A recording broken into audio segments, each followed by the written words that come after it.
employed the economic theory of mercantilism on their colonies. The idea was to increase state power through economic methods. This was done by exporting more than importing and filling up the treasury with gold and silver. This limitation influenced the Navigation Acts. The Navigation Acts of 1651 were a series of 3 laws that restricted colonial trade, limiting their trade to just Great Britain. It was not enforced at first due to lack of ships, but was later reestablished and caused a serious backlash. The French Indian War was a fight between the French and the British over the Ohio River Valley between the years of 1756 and 1763. The Indians allied with the French and the colonists allied with the British. The British won the war, but they were subject to a large sum of debt. The Sugar Act was created in 1764 to end the smuggling of sugar and molasses from the French and Dutch West Indies to colonies. This act upset many colonists and left a feeling of resentment towards Britain.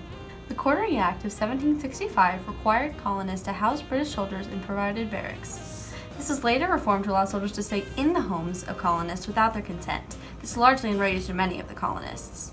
The Stamp Act of 1765 was the first internal tax levied directly on American colonists by the British government. It imposed taxes on all paper documents within the colonies. It was a result of the French and Indian War that left Great Britain in a great amount of debt.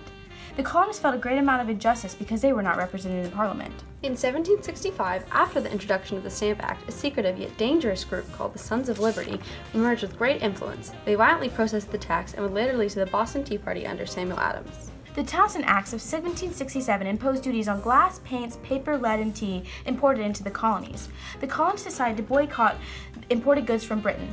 Parliament repealed the duties except the tax on tea, which led to the Boston Tea Party and more unification among colonists. The Boston Massacre took place in 1770. Here, 5 colonists were killed by the British soldiers enforcing the Townsend Acts. Intense public protests and threats of violent retaliation caused Governor Hutchinson to withdraw troops. This showed that threats of insurrection was an effective method of change. The Intolerable Acts, also called the Coercive Acts, were harsh laws passed by the British Parliament in 1774. They were meant to punish American colonists for the Boston Tea Party and other protests. It led to the Assembly of the Continental Congress.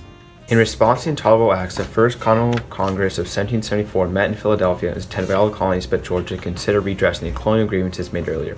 The phrase life, liberty, and property was first coined here, and they promised to meet again if nothing changed. After battles at Lexington and Concord, the Second Continental Congress met in 1775, with this time with all 13 colonies present.